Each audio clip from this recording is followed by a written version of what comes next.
As Anything. We make 1 million meals a year through 4 restaurants, 3 in Melbourne, 1 in Sydney.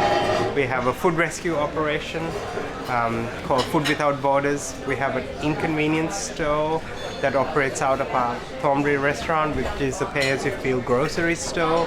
We have 3 gardens that we grow our vegetables out of. We have a catering kitchen in Turak, which is a catering operation. We don't have a particular target group. We are here for the whole community. And I also try not to resist using the word customer because that implies a commercial transaction, whereas I think we like to think of everyone as patrons or members of our community.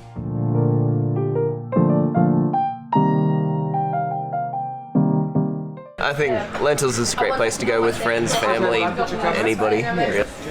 They started this to support homeless people, and then so many alternative people started coming here and enjoying the food. But yeah. Well, the idea behind the restaurant is that kind of everyone deserves a place at the table. So regardless of financial status or socio-economic background, everyone can come here and be together. It's generally just a good mix of people, and everyone's welcome, so you always feel comfortable. So our payment method and where this idea came from is basically born of my experience growing up in Sri Lanka, growing up in a country with a beautiful ancient culture, also having a war in Sri Lanka, so there was obviously some mistrust and tension between people and the communities we live in. So I just wanted to do something where we brought people together once again, and where money was not a defining factor in whether people can come and participate in community. So that was the main reason why I thought that it's more than pay as you feel, it's contribute as you feel, because a lot of people volunteer, they sometimes bring vegetables from their garden.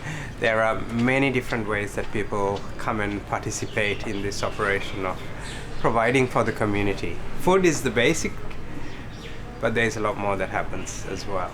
Yeah, the option is there to pay as much as you feel the food is worth, and it's that's a good system, because as long as everybody does the right thing, the people can afford a little bit more will pay a little bit more, and the people that can't afford as much don't have to worry about paying so much. And as long as everybody's kind of honest with the system works really well. And we, like any operation, we do encounter financial pressure. However, we are very different to normal business because we are owned by the community.